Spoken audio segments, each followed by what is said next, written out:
All right, everybody, we're here with our friend Laura, and she's going to be jumping 855 feet off the Las Vegas stratosphere. How are you feeling today? Fantastic. I've been waiting a long time for this. Do y'all have any words of wisdom for her? Good luck. It's nice knowing you. Do a backflip. We've got some dramatic lighting today. It's getting late in the afternoon. I'm just trying to squeeze this in before nightfall, and I don't have any light. So I had recorded this video a long time ago before I had this little camera. I mean, I was recording it on my old MacBook webcam. I mean, just look at it. Look at it! Look at it! Look at it! I want all of you to look at it! So about a month ago, I went out to Las Vegas with some of my friends, and we went to NAB, which is basically the big trade show for everything film. Cameras, softwares, lights, all of that stuff. Big names go there and show off the new technology they have. It's like, you know, it's Comic-Con or E3 for cameras. I went to school for film, I work in TV, but I don't usually touch the equipment and stuff. So most of the stuff was completely above my head. I understood it, but it was above my head. What I really went to Las Vegas for was, you know, to hang with my friends, and I really wanted to jump off the top of the stratosphere. On the top of the stratosphere, there's like a little mini theme park. They have different rides. I've seen them on like those Facebook videos that nobody really watches, but I was out in Las Vegas a couple years ago with my dad, and I saw this, and I really wanted to do it, and he told me no, because I could just jump off a building for free. I'm like, yeah, but you pay the money to live. So when I heard I could get a free trip to Las Vegas and get a little bit of my film nerd on, I hatched a plan in my head. NAB was right beside the stratosphere, so whenever we couldn't get in on the first day, I headed straight over the stratosphere, and unfortunately it was closed for wind. I'm a daredevil, but I'm also not going to jump off a building when they tell me the wind's too heavy. I might smack into the building. I went on a waiting list, and they did eventually call me and tell me that it reopened and I could jump. So I was like first in line to go. There was no wait. So here's my experience with the Skyjump. I got really lucky because I didn't have to wait in lines. Usually there's probably a line for this, but because I shut it down for the wind, I got in really fast. So my experience might be a little quicker than usual, but I went up.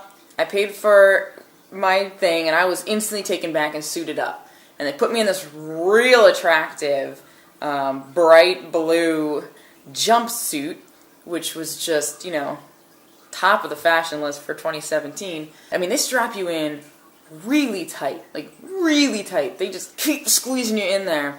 All the people that work there had a really good sense of humor about everything. You know, they were just funny enough to keep you relaxed. And I kind of made the point that, like, look, I'm not afraid. You can say whatever you want to me. It's not going to faze me. Like, it's a theme park ride. Nobody gets hurt on the rate on people getting hurt on theme park rides is like 1 in 23 million or something. It's not very common. So they kind of went above and beyond trying to like mess with me, which I thought was really funny and really cool. Yeah, from my perspective, it might not be good for someone who's actually afraid to do it. Like, the one girl came up to me and was, like, checking to see if I'm strapped in, and she just looks at me and goes, "You're gonna die," and just walks away. Okay, thanks. And I think the funniest thing was there's a poster on the wall in the back that was the chicken out clause. And it was like, if you get to the top and you decide that you don't want to jump, you can get a refund for, like, part of your money back, or you can get a voucher to do it at a later date. And if you do it at a later date and you chicken out again, you just lose your money. And then it made me think how many people actually just get to the top and go, no. As if they didn't see how high it was before they went up. Anyway, they took me up in an elevator all the way up to the 108th floor or something. It's about 900 feet that the drop is.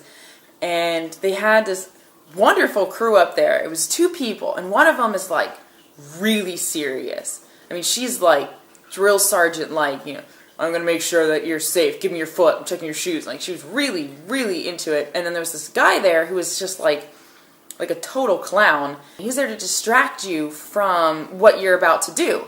And he just comes up to me and like really quickly starts talking like, hello, my name is so-and-so. I'm going to do my best not to kill you. You do your best not to die. It's a little windy out there. Try not to hit the side of the building. All right, we're going to strap you in now. Next thing you know, you're on the edge of this bridge looking down 900 feet. It's a little tiny target that like doesn't even look like you can hit. It happens so fast. And I think he even managed to take 2 pictures in there somewhere. And it's great and it's so smart because you've got the one person who you know is taking their job seriously, and you're not going to, and this person's going to make sure that you survive, and then this other guy who's just keeping you distracted so you don't think too much about what you're doing until it's kind of too late. And then the girl is out there and she's hooking up to all these cords so you can progressively get further out. And she like has you hanging on to the bars, and she's just like, I'm going to count down, don't let go until 1.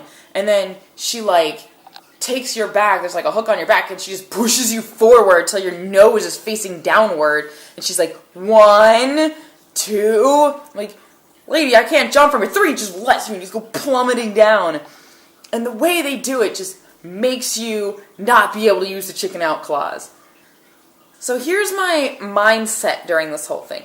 When I first step out onto the bridge, the only thing that's going through my mind is, don't look scared. Don't look scared. There's a camera on you. Don't look scared. Because I was watching all the videos of people, like they have them on preview down when you're getting suited up and stuff, and everybody like looks really happy when they're in the back room and they step out on the dock and they go,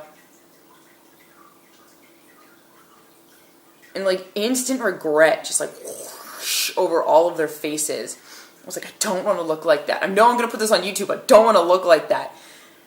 But like, it's hard not to look like that because you're just thinking, wow, this is how I choose to die. You're wondering why you're this way. Why do you enjoy this? What reason is there for you to enjoy falling from 900 feet? For me, I wouldn't say that like jumping off was really that scary. First of all, like I said, they didn't really give you a choice. It kind of just tossed you off the edge. Just like, bloop, you're done. But like, I don't think they really gave you enough time to register how far down it was. Like, I don't know. I was not afraid. I did not feel fear when I was up there. I was very safe. I was very secure in their apparatus and everything, and I felt very fine. And then you jump, and it takes all of about half a second for your brain to realize that you're not in any danger. It's not a free fall, so you're not like plummeting to the ground at 300 miles an hour. It keeps you at a sturdy, I think it's like 35 or 40 miles per hour, and it's just like a nice drift down. And you can tell you're not accelerating. Your brain understands, and you don't feel like you're in any danger, and you kind of just actually get to enjoy the view. I think it's hilarious watching back my video because I can tell that I went to film school by watching this. I jump, I smile, I take in the sunset, and then I spend the rest of the fall trying to find the best angle. I really wanted the sunset in the background, but my GoPro was on the wrong wrist, and it was just tragic. And I was enjoying the horizon so much that I didn't even realize the floor was coming at me, and the guys yelled, "Bend your knees!" I'm like, what? And I looked down, and I'm 2 inches from the ground, and I almost fell when I hit the ground. But I didn't, and then, you know, I survived. So that was my experience with the stratosphere in Las Vegas. Obviously, this is a retrospective thing. I couldn't really be in the moment because it was a while ago. I didn't have equipment or anything back then, but I loved jumping off the stratosphere. I would totally do it again, except for the fact that I cannot afford to do it again. Everybody kept telling me I was crazy the whole time because they were like, I don't know, I really just don't think that I could just step off a building. And I'm like, trust me, stepping off a building isn't the scariest part. Checking your bank account after you hit the ground is the scariest part. So look at it now, is it recording? So side step to your right. All right.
That was fun.